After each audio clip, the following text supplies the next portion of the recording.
Dal 1° febbraio solo in pochi negozi sarà possibile entrare senza Green Pass. L'elenco sarà contenuto nell'atteso nuovo DPCM. Intanto in regione nuovo record di contagi, 4.853, 51.000 le persone in isolamento.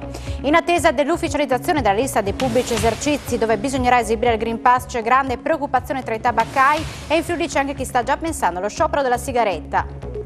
La procura di Pordenone ha chiesto il rinvio a giudizio per il maresciallo Diego Bigai, ex comandante dei carabinieri di Cordovado in pensione. Per gli inquirenti deteneva illegalmente armi da guerra.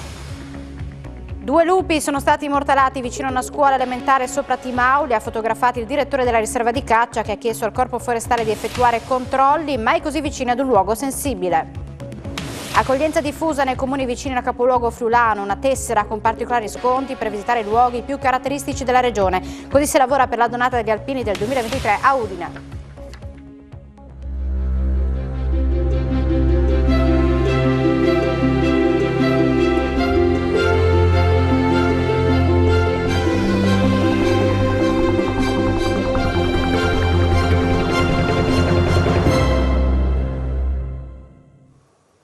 Buonasera e ben ritrovati, un nuovo appuntamento con l'informazione di Telefriuli. C'è attesa per il nuovo DPCM che il governo dovrebbe emettere a breve per fare chiarezza su quali sono i negozi nei quali sarà possibile accedere anche senza Green Pass a partire dal 1° febbraio. Sarà sempre possibile entrare nei negozi di alimentari, nelle farmacie, nei giornalai purché all'aperto, nelle pompe di benzina e nei negozi per gli animali. Il DPCM atteso per oggi dal governo guidato da Mario Draghi forse verrà firmato in serata o al più tardi nella giornata di domani e contiene le limitazioni che entreranno in vigore dal 1° febbraio per chi non ha neanche il Green Pass base. Le eccezioni saranno pochissime, la trattativa è stata molto complessa all'interno dell'esecutivo. Per entrare nei negozi servirà comunque un Green Pass ad eccezione, come detto, degli alimentari di qualsiasi tipo, quindi dal supermercato alla bottega. Al momento non c'è ancora certezza sui mercati all'aperto, anche se le indicazioni propendono per un accesso senza certificazione. Nulla da fare invece per chi ha il vizio del fumo, servirà una certificazione, anche quella base, che poi consentirà anche l'accesso nelle librerie e nei giornalai che sono in una location al chiuso, per intenderci nelle strutture diverse dalle edicole. Nei prossimi giorni dovrebbe tenersi anche l'incontro tra il ministro della Salute Roberto Speranza e il presidente delle regioni per valutare il nuovo calcolo dei pazienti Covid per scegliere le colorazioni delle regioni.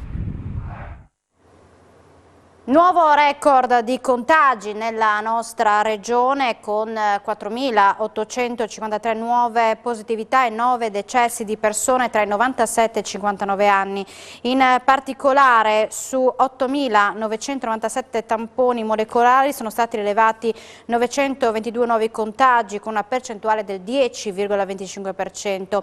Sono inoltre 25.614 test rapidi antigenici realizzati, dai quali sono stati rilevati 3.931 casi, il 15,35%. Le persone ricoverate in terapia intensiva sono 42 e i pazienti ospedalizzati in altri reparti sono 436.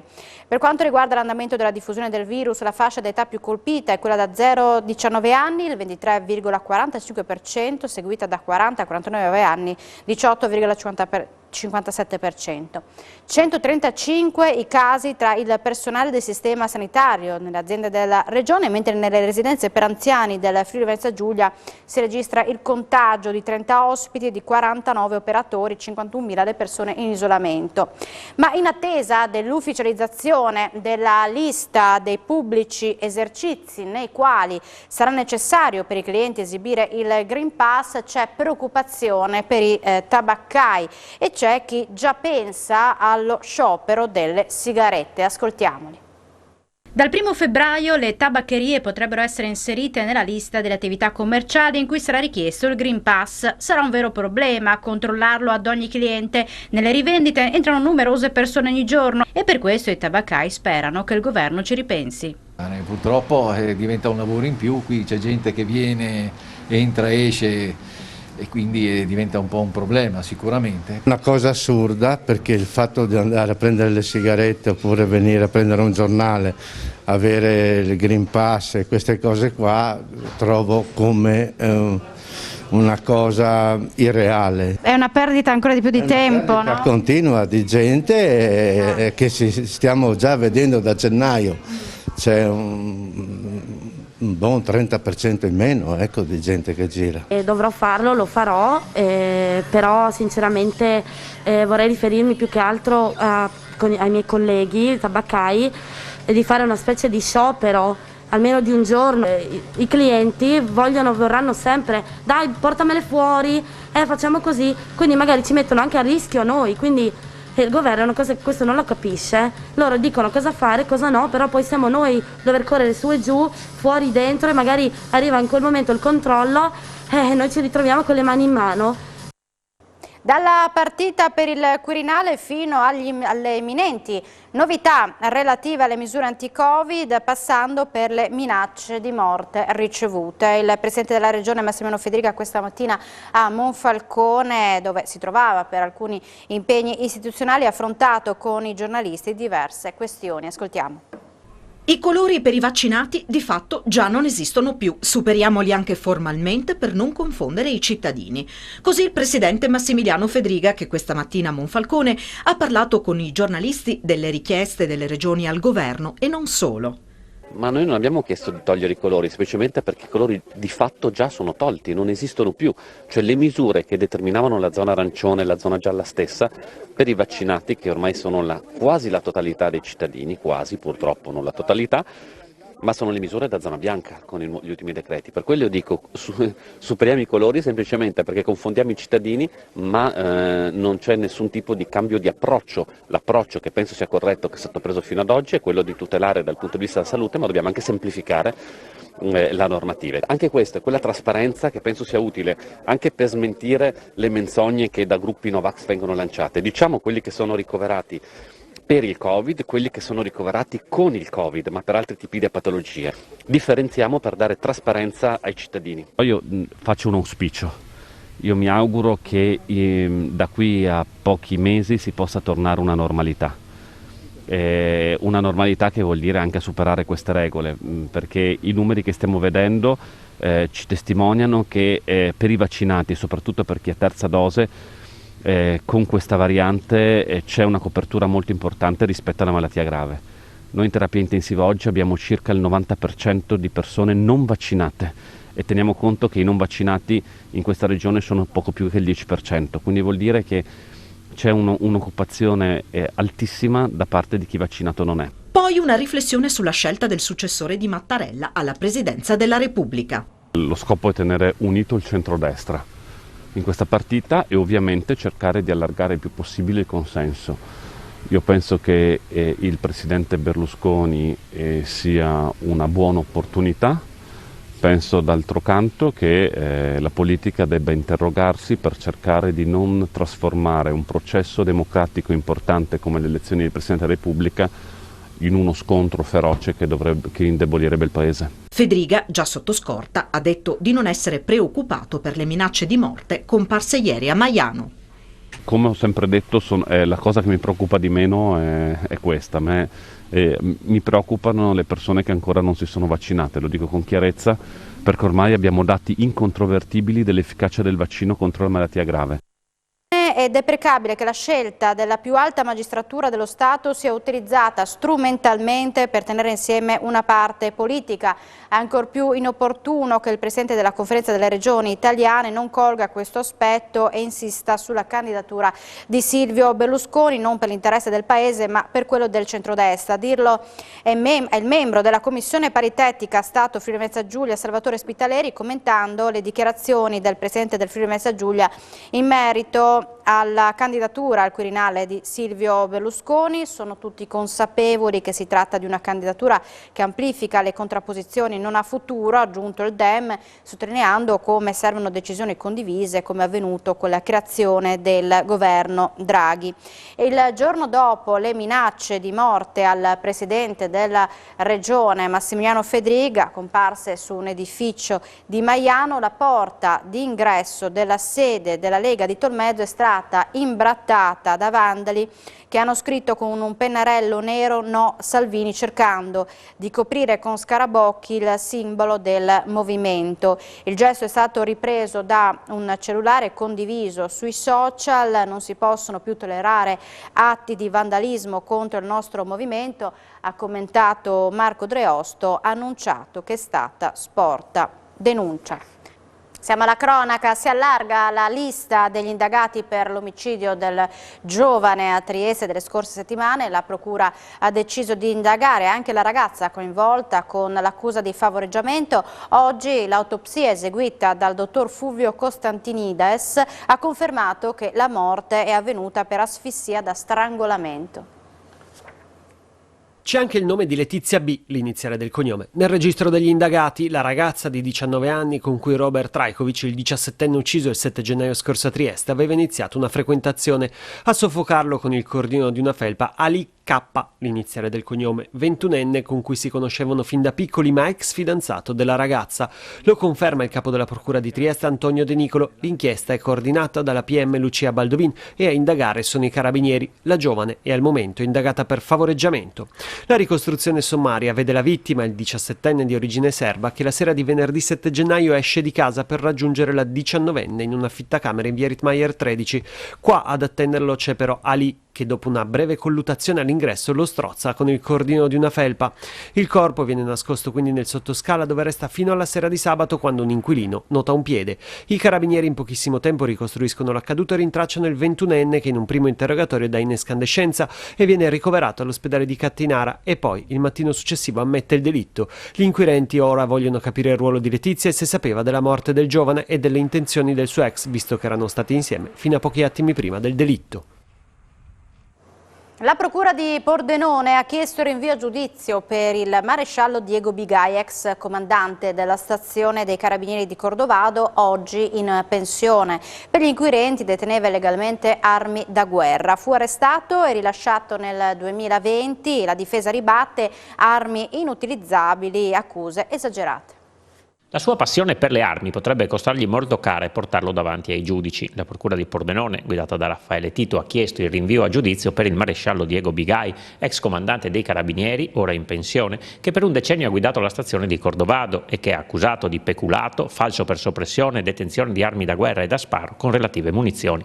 La procura gli contesta di essersi appropriato di 2 fucili e altrettante pistole appartenute ad altre persone e delle quali era entrato in possesso per motivi d'ufficio, e inoltre di aver detenuto illegalmente in caserma e in un altro locale a sua disposizione un cospicuo numero di armi da guerra, tra cui bombe a mano inesplose, proiettili e cartucce di vario calibro, nonché 10 fucili e 15 pistole. Tutte armi che sono state sequestrate quando fu arrestato nel luglio del 2020, mentre le bombe a mano furono fatte esplodere dal personale addetto. L'uomo, difeso dall'avvocato Emanuele Forner, era finito prima in carcere, poi ai domiciliari, ma subito rimesso in libertà. Secondo il legale, le armi sequestrate erano inutilizzabili come tali e servivano all'allestimento di alcune mostre che il maresciallo voleva allestire. Quanto all'appropriazione di fucili e pistole, l'avvocato ammette qualche irregolarità, ma in un quadro nettamente ridimensionato rispetto alle accuse degli inquirenti, tesi che saranno sostenute eventualmente anche in aula. La procura, che nei confronti dell'ex comandante si aspetta una sentenza di condanna, attraverso una nota ha anche ringraziato i Carabinieri di Pordenone per aver condotto con serenità e alta professionalità, seppur con evidente rammarico, le indagini preliminari. Quote latte, nuova raffica di cartelle esattoriali annullate per oltre 8 milioni e mezzo di euro dopo le 12 aziende alle quali ieri il TAR di Trieste ha cancellato cartelle esattoriali per 3,3 milioni. Oggi il Tribunale amministrativo di Trieste ha definito altre 23 posizioni. Come nei casi precedenti, le cartelle sono state annullate perché le sanzioni notificate agli allevatori alla fine del 2021 dall'Agenzia delle Entrate riguardavano le annualità lattiere precedenti, il 2010, e quindi sono andate prescritte. Il Tribunale di Udine ha condannato 3 cugini a 8 anni e 7 mesi di carcere, truffa alle assicurazioni, spaccio di stupefacenti e di banconote false, reati contestati. Erano accusati di spaccio di banconote false, spaccio di stupefacenti e truffa alle assicurazioni. 3 cugini sono stati condannati a 8 anni e 7 mesi di reclusione complessivi. È la pena comminata dal Tribunale Collegiale di Udine, presieduto da Paolo Milocco, a Pasquale La Montagna di 30 anni, Cataldo Bruni di 33 anni e Luigi Starace di 32 anni, tutti originari della Campania. La Montagna, già in custodia cautelare in carcere perché condannato in via non definitiva per la rapina a mano armata alla gioielleria Ronzoni di Udine avvenuta nel 2019, è stato riconosciuto colpevole di aver procurato ad altri banconote false da 100 euro, per un totale compreso tra i 15.000 e i 20.000 euro, spacciate in Friuli nel 2013. È stato condannato a 2 anni e 3 mesi di reclusione. Altri 2 anni e 6 mesi gli sono stati comminati per aver acquistato a fini di spaccio oltre 1 chilogrammo di marijuana assieme a Starace, condannato per lo stesso reato e con la medesima pena. Infine Bruni è stato condannato a 1 anno e 4 mesi di reclusione per 3 truffe ai danni delle assicurazioni, denunciando sinistri automobilistici mai accaduti. Il blogger udinese Marco Belviso è stato riconosciuto colpevole di diffamazione ed è stato condannato a 650 euro di multa e a un risarcimento di 5.000 euro. E la sentenza emessa oggi dal giudice del Tribunale di Udine, Daniele Faleschini Barnaba. Il PM aveva chiesto 7 mesi di reclusione. Belviso era accusato di aver diffamato attraverso il sito Il Perbenista e l'account Facebook collegato al blog una dirigente medica dell'ASP La Quiete di Udine a riguardo della sua assunzione nell'ente e della sua amicizia con un ex assessore della seconda giunta Onsel. Il difensore di Belviso, l'avvocato Andrea Castiglione, ha annunciato ricorso in appello. Non è stata impugnata e così è diventata esecutiva la condanna di un 75enne di Pistoia nell'ambito delle false fatture in favore di Onda Communication, l'azienda di Roveredo fallita nel 2013. A renderlo noto è stata la Procura di Pordenone che da anni si occupa dell'intera vicenda. È diventata definitiva una delle sentenze che lo scorso anno si sono intrecciate alla vicenda delle false fatture di Onda Communication, la società di telefonia e comunicazioni con sede a Roveredo in Piano, fallita nel 2013 e di cui era presidente del CDA l'attuale numero 1 di Confindustria Alto Adriatico, Michelangelo Agrusti. La sentenza del 25 maggio del 2021, con cui il Tribunale di Pordenone ha condannato un 75enne residente a Pistoia in qualità di amministratore unico di diverse società alla pena di 3 anni di reclusione senza la concessione delle attenuanti generiche per le emissioni di fatture false per un ammontare di circa 7 milioni di euro nel 2011, è diventata esecutiva e non è stata impugnata. Lo ha reso noto il procuratore di Pordenone Raffaele Tito. Le fatture che il giudice ha ritenuto fossero false e per le quali vi è stata sentenza passata in giudicato, precisa la nota della procura, erano state emesse in favore della Onda Communication SPA. Il giudice, nelle motivazioni, ha affermato che si ritiene provato non solo che le operazioni commerciali sono oggettivamente inesistenti, ma che anche le stesse costituiscono un piccolo tassello che si inserisce in un ben più ampio contesto truffaldino volto a creare, attraverso operazioni simulate e fittizie, la giustificazione di consistenti movimenti di denaro anche per l'estero, volti a consentire a Onda l'evasione dell'IVA indicata nelle fatture di acquisto emesse dalle varie cartiere. Va ricordato però che i vertici di Onda Communication sono stati pienamente assolti perché il fatto non sussiste, in primo grado nel 2018, in appello lo scorso marzo dall'accusa di frode fiscale e nel febbraio 2020 dalle accuse di bancarotta, falso in bilancio e aggravamento del dissesto finanziario.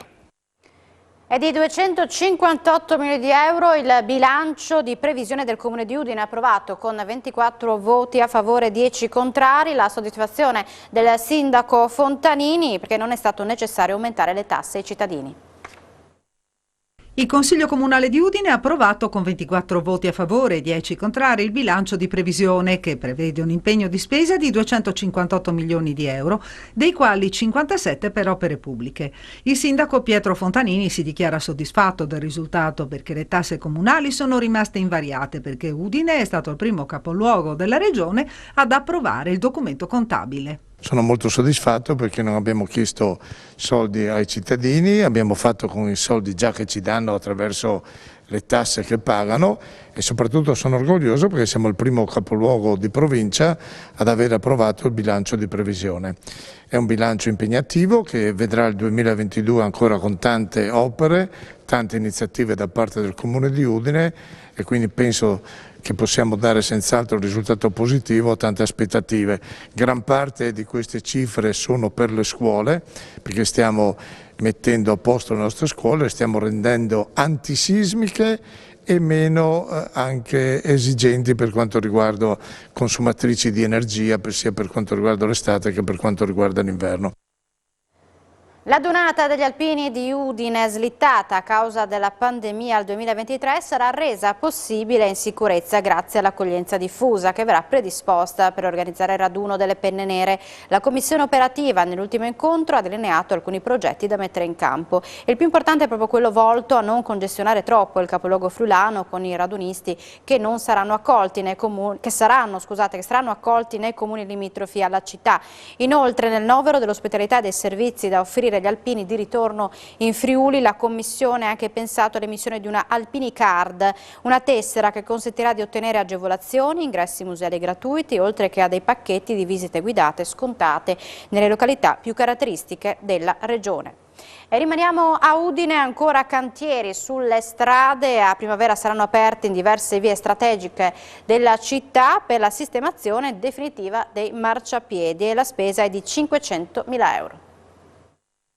A Udine partiranno in primavera lavori di sistemazione di diversi marciapiedi attesi da anni che costeranno 500.000 euro.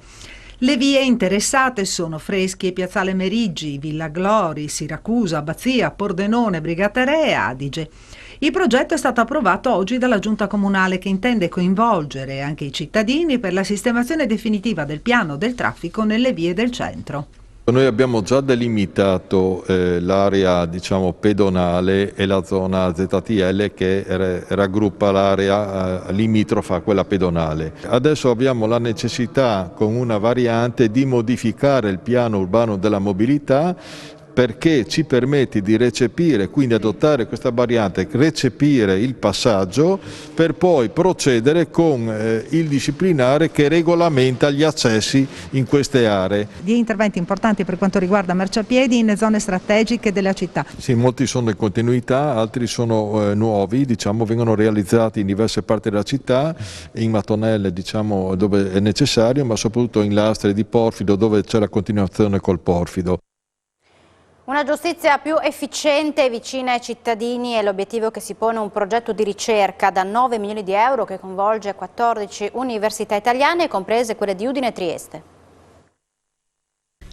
L'Ateneo Friulano è tra i protagonisti di un progetto di ricerca da quasi 9 milioni di euro per migliorare il sistema della giustizia del nostro paese. Sono 14 le università italiane, coordinate da quella di Bologna, che partecipano a Uni4 Justice, con l'obiettivo di contribuire ad un'organizzazione della giustizia civile e penale più efficiente, efficace e vicina ai cittadini. Il progetto è finanziato dal Ministero della Giustizia per la sua importanza strategica nell'ambito del Piano Nazionale di Ripresa e Resilienza. La sua durata è di 1 anno e mezzo. L'Università di Udine si occuperà, assieme a quella di Trieste, dell'attuazione del progetto negli uffici giudiziari del distretto della Corte d'Appello di Trieste e riceverà una quota di finanziamento di quasi 605.000 euro. L'Ateneo Friulano parteciperà con un gruppo di ricerca coordinato da Luca Penasa, docente di diritto processuale civile. Il progetto, sottolinea la direttrice del Dipartimento di Scienze Giuridiche Elena D'Orlando, costituisce per il mondo accademico un'importante occasione di collaborazione con il sistema della giustizia per dare un contributo effettivo e concreto alla rigenerazione del nostro Paese in questo momento, per molti versi unico e decisivo. Il campo operativo riguarderà gli uffici giudiziari di primo e secondo grado di 5 distretti di Corte d'Appello: Ancona, Bologna, Trento, Trieste e Venezia. Si punterà tra l'altro a potenziare la digitalizzazione dei flussi documentali, ad individuare modelli di intelligenza artificiale, legal data analytics, per favorire l'ottimizzazione dei processi decisionali, ma anche a creare strategie di comunicazione con il cittadino capaci di aumentare la fiducia nella giustizia. Infortunio sul lavoro nei campi di Pasiano di Pordenone, dove un uomo che stava lavorando con un escavatore è stato travolto dal mezzo. Ha riportato lo schiacciamento di un piede. Il problema pare si sia verificato per l'uscita di un cingolo. È stato trasportato in volo all'ospedale di Udine. Amici e parenti non lo vedevano in paese da diversi giorni. Ieri l'allarme, sul posto a Tarcento sono intervenuti i vigili del fuoco, aperta la porta è stata fatta la triste scoperta. L'uomo, 54, era morto per un arresto cardiocircolatorio. Anche una donna anziana è stata trovata senza vita nella sua abitazione di Martignacco, pare sia stata colta da un malore diversi giorni fa. Lutto a Cividale per la scomparsa del pasticcere e panificatore Berto Blasutic, che 15 anni fa aveva aderito all'iniziativa del Caffè San Marco per realizzare una gigantesca gubana a Capodanno. È morto nelle prime ore di oggi all'ospedale di Udine, anche per complicanze dovute al Covid, il noto pasticcere e panificatore cividalese Berto Blasutic, 78 anni. La triste notizia si è diffusa subito in mattinata nella città ducale, dove 15 anni fa, insieme alla moglie e a un folto gruppo di collaboratori, aveva rilevato e condotto con successo il panificio Catarossi. Persona generosa, fortemente legata al suo lavoro, era noto per aver spesso fatto credito a famiglie e persone in difficoltà, senza poi mai chiedere nulla in cambio. Aveva aderito con entusiasmo all'iniziativa promossa dal Caffè San Marco 15 anni fa di realizzare una grande gubana il primo giorno dell'anno. Il dolce tipico era passato da 34 a 104 kg, entrando nel Guinness dei primati. Lascia nel dolore tutta la comunità del cividalese e con lui si perde anche questa tradizione legata alla maxi gubana. Perde il controllo della sua auto e finisce all'interno di un canale a Troviscosa a causa delle ferite riportate. In stato confusionale dopo l'impatto non riesce a uscire dall'abitacolo né a chiedere aiuto. La vettura semisommersa nell'acqua viene notata intorno a mezzanotte. Sul posto sono intervenuti poi i vigili del fuoco. L'uomo, 81 anni, di San Giorgio di Nogaro, è stato soccorso e trasportato in codice giallo all'ospedale di Palmanova. Un incendio scoppiato poco prima di mezzanotte, richiesto l'intervento dei vigili del fuoco insieme ai carabinieri e la polizia locale di Gorizia. Al terzo piano di uno stabile in fase di ristrutturazione in piazzale Municipio. Le fiamme si sono sviluppate all'interno di una stanza producendo molto fumo. Salva la coppia di ottantenni che abita nell'alloggio, controllata sul posto dai sanitari. 2 lupi sono stati sorpresi a circolare nei pressi di una scuola elementare sopra Timau. Sono stati immortalati dal direttore della locale riserva di caccia, che ha inviato la segnalazione al corpo forestale perché effettui controlli sul territorio.